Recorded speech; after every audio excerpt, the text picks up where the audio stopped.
Hello everyone, welcome to another episode of Plenty with Solo. Our clothing partner G-Flock, our venue partner Co-Work Parkland, hair and makeup Estiva, and our camera partner Camera Hub. Be tuned to Daily Mirror Online.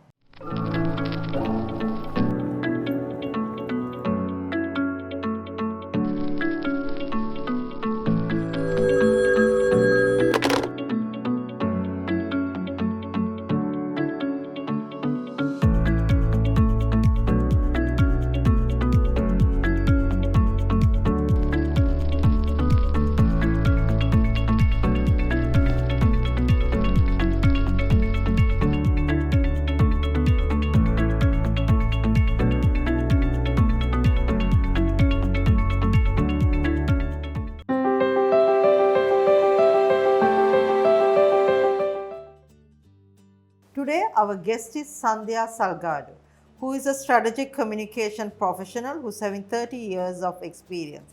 Hi, Sandhya. Hi, Silo. This is just a chit chat, Sandhya. Sandhya, if I ask you to introduce yourself, like a self introduction, how would you like to do it? Okay, so I like to think of myself as a thinker, planner, and a doer, and somebody with a host of energy. And I don't know what to do with my energy. That's what I am. Okay, I think you know a lot too. I won't say you do not know. I think there are so much of things you have done to Sri Lanka.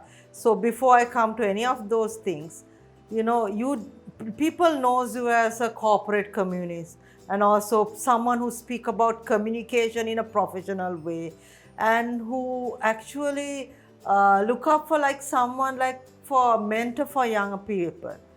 So I'm just asking you a general question. What do you think about communication methods in Sri Lanka or communication strategies in Sri Lanka? Well, it's a very broad question. I think at every point, communications is so important. Even what we are doing now is communications, right?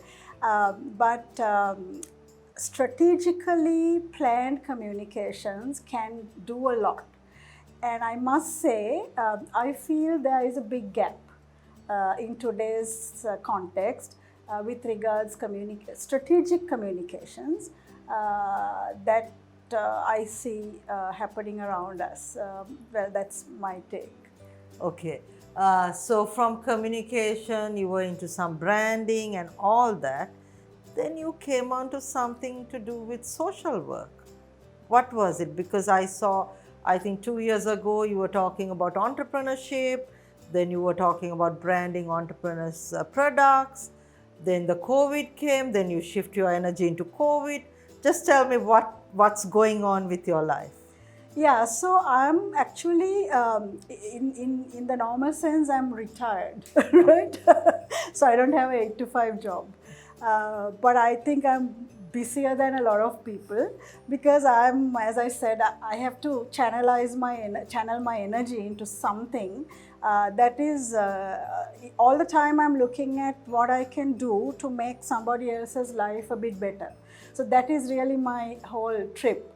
Not that I plan it, but it so happens. And sometimes my friends ask me, so what's your next project? So it's not like I'm looking for projects, right? It's not like I'm jumping from project to project. But I see things around me which I feel like I can make a difference if I put my hand into it. So I just take it on. So that's me. Unfortunately, I wish I can slow down. I wish I can change. So I tell myself, okay, no more stuff. I'm just going to read a book and chill. But no, it's not in our blood, so I can understand it. Yeah. So that's what it is. But I must say, COVID made me do things that I had not planned to do, not done before. But these were circumstantial actions or reactions. Because you asked me about COVID and about entrepreneurship, all of that happened maybe last year when I was chilling with nothing much to do. I had just returned from abroad from a fabulous trip, and then we got locked down, right? Yeah. And then, so, you know, I live in Panadura and we are networked, right? Friends, family, with one phone call, I can, you know, get stuff done.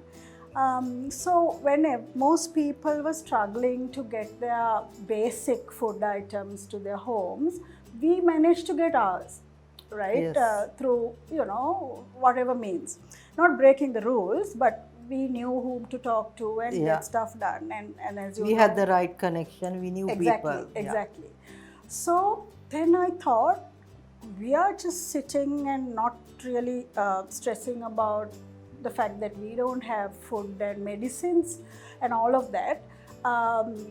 But the rest of the world, rest of my kinsmen, friends and family in Panadura are really struggling, because I keep getting calls saying, do you have this and do you have that, and you know, that kind of thing. So then I thought, and then the supermarkets were all closed, right? So I live in a like a compound with my, it's like one big garden where my in-laws and some nephews of mine, we are all like in one huge garden. So we just sort of, you know, conferred one day and we said, why don't we see whether we can help people get what we have. I must say, I spoke to the mayor of Panadura, right, and to some politicians, and I said, listen, people don't have food, so we can organize some guys, young people, I know I can. Shall we get together and make packs and let people get some food? So as expected, you know, they were like, yeah, good idea, blah, blah, blah. So I thought, forget it, I'm going to do it. So we just got together and put my marketing skills and my communication skills came in handy there. And I quickly called another person and I said, can you quickly do a website, sort of like an app or a website where people can order. And so it was done within a few days, where we sourced Elavalukaryas, Malukaryas, Pankaryas, everybody around us, right? People who were reliable, we called them and said, listen, we just need to get this going because people are not able to get food. So can you supply us with whatever food items, basic needs and all that. At the time, I must say Nushad Pereira was chairman of Satusa, and I called Nushad and I said, Nushad, can you please help me with Satusa? Can you release stuff, you know, release as in can we go and buy? So he said, yes, he told the Satusa manager to help us. So all the hal and paripu and salmon and all of that stuff we got from there. Vegetables, we identified good vegetables. I have never had such good vegetables and fruits because we identified such people, eggs, chicken, fish, I mean, you name it, right? So I quickly did this thing and I branded it Dora Kodata.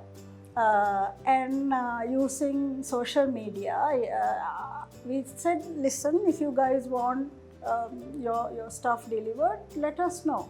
So for like 2 months or something, 2.5 months, we delivered over 600 parcels to houses. So it was not done as a business, but I think we would have made on certain things about 5 rupees or something more than the normal price, because we had some expenses. We had to make boxes and, you know, stuff. Then we gave employment for 2 or 3 trishaw guys. So this was all with permission. Got them into PPs. So it was like a full operation, right? My nephew's house turned into a warehouse. So we would start work at 8 o'clock in the morning until 8:39. We are like laborers, packing and sending. So that was the first COVID.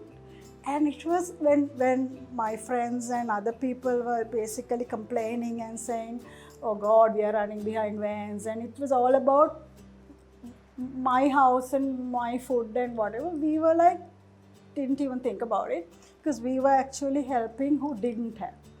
So that was like an amazing satisfaction. So that was what Dora Kodata did in the first wave. So So I didn't go looking for a project.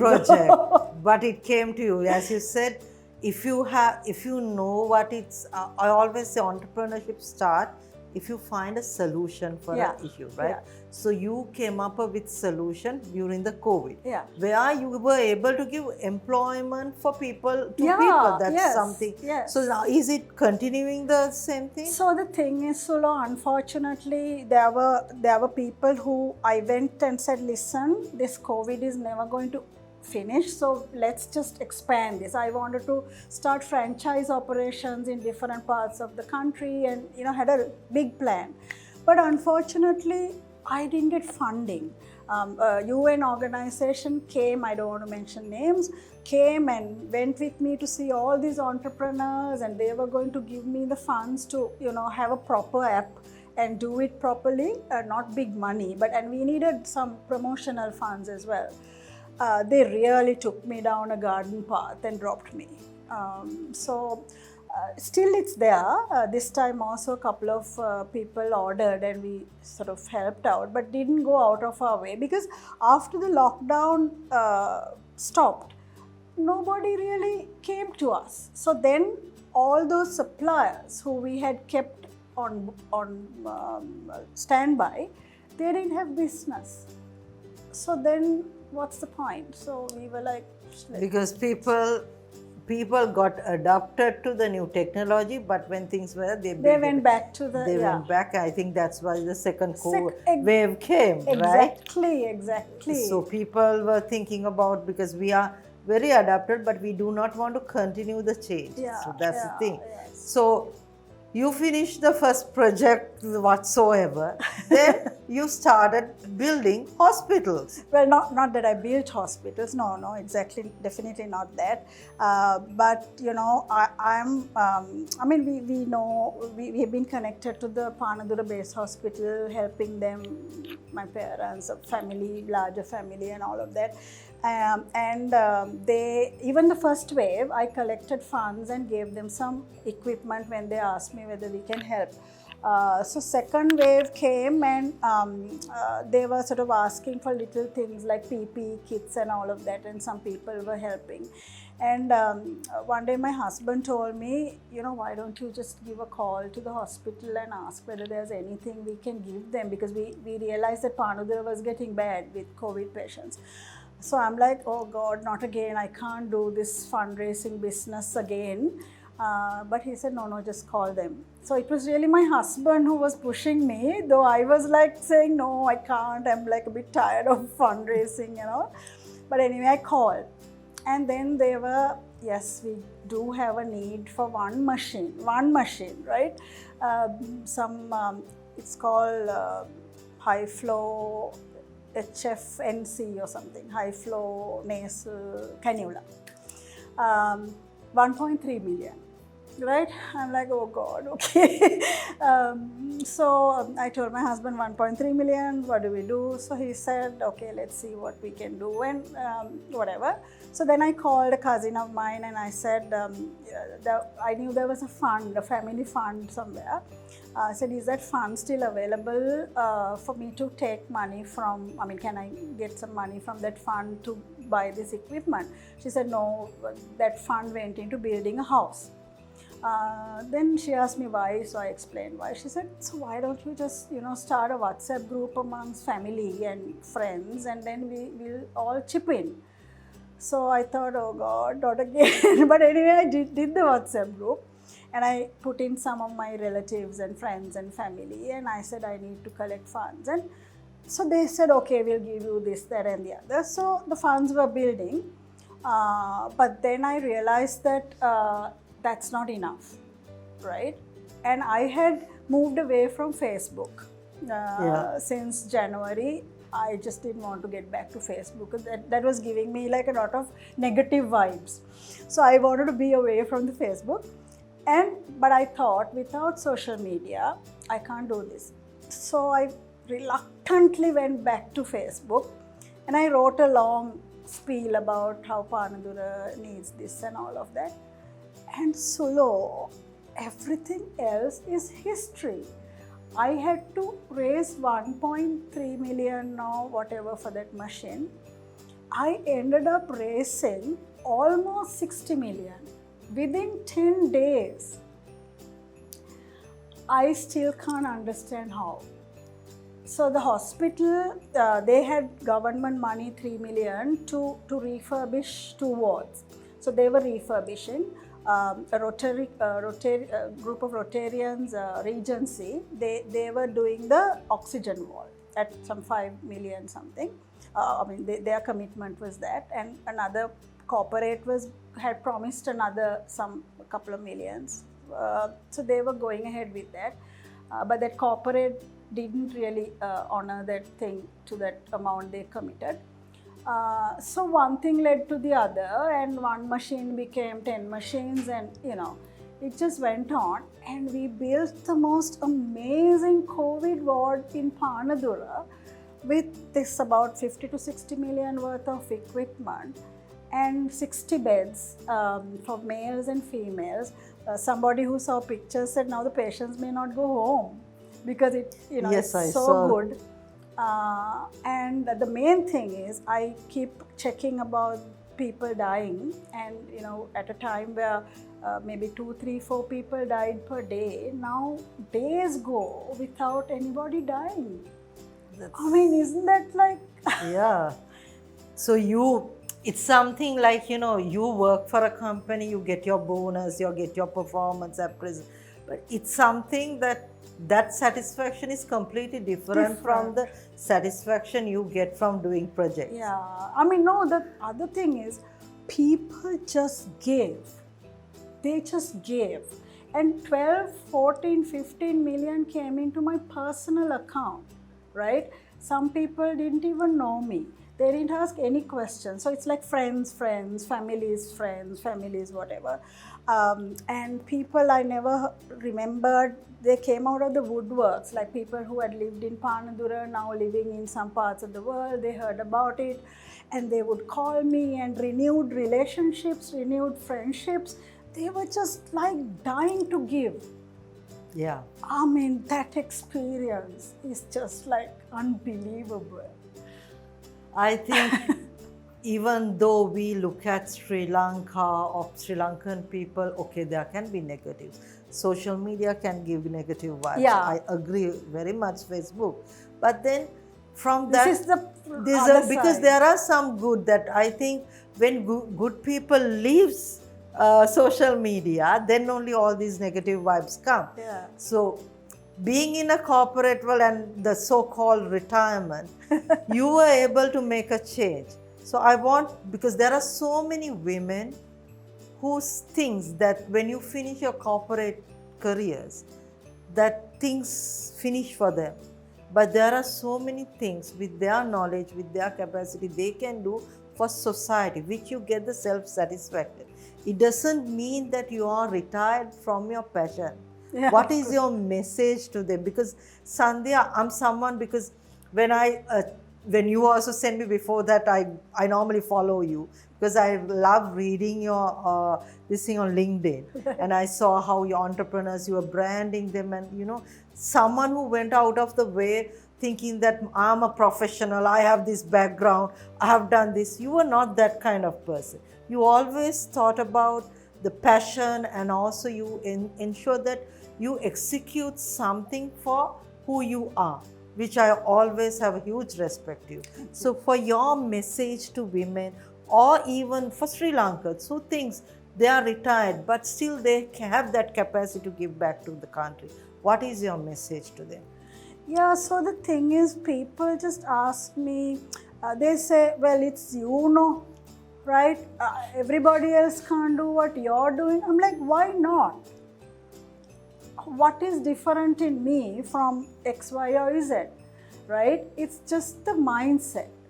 And also, I think I have a can-do attitude, right? And no and can't are not in my vocabulary. And I'm not scared of anything or anybody, because my parents told me, ඇත්ත කියන්නයි බිම වාඩි වෙන්නයි කවදාවත් බය වෙන්න එපා.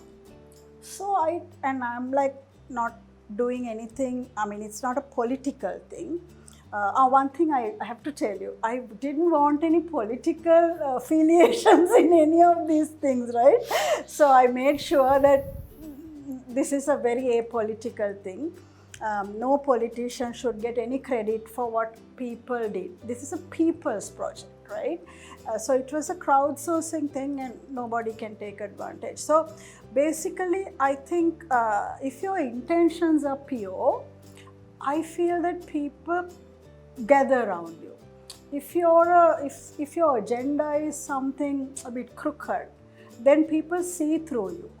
So I'm a very outspoken person, right? I just call a spade a spade. So some people don't like me. A lot of people don't like me for that because I just like can't be bothered. So that's tough. That's me. No one has to like me, so don't worry about it. So the point is, it's all about just going ahead and doing what your conscience says is right. Because what I do, you might criticize, but then if I feel what I'm doing the right thing, that's what I would do. And we can't change the world, just change that small little. Gandhi said, right? Be the change you want to see. Be the change you want to see. So that's what I believe. You want to make a change. You want to do something good to somebody or some group of people. Just go ahead and do it. Don't wait. Don't give excuses. And I hate excuses. Make a bear, but this and but that and all. And also quick decision making. Yeah. Decision may be right or wrong. But if you vacillate, like we say, bus ek yano. Opportunity comes once take it. Yeah. Even if it is going to be a crisis, it's your opportunity. Well, yeah, exactly. It's not everything you do would be perfect, right? But you get into it wanting to do something right, so you do it. But it could go wrong. Then well, that's what it is. Then it's a learning. Yes. You've just learned something. Not to maybe repeat it. So you're very correctly said. Do what you can. And thank you, Sandhya, for coming, because I know you traveled from Panagura because I really wanted to have a chat with you, not for anything, because many who's watching this will understand it's not about us that matters, it's about what you leave for the children to look at. And you have done an amazing job. I would say it's something, I think you must have got satisfaction more than you were doing your job. 100%. Yeah. So that's something that we leave, when we leave this, we leave the happiness within us. Yeah. So that happiness is something we can take forever. And thank you so much for doing this for our country. And thank you for being who you are, not changing yourself. And especially thank you for coming to Plenty with Sulu. Thank you for calling, Sulu. This was a long time coming, right? We spoke about it for a while. Thank you so much. Thank you. So she spoke about doing good, and she spoke about taking chances, and also she spoke about decision making and the passion. And she said, people think it's time to retire. I always say, positions and jobs has retirement, but not personalities and passions and dreams. So Sandhya is someone who had no retirement plan for her passion. So thank you, Sandhya, and wish you all the very best. Thank you so much.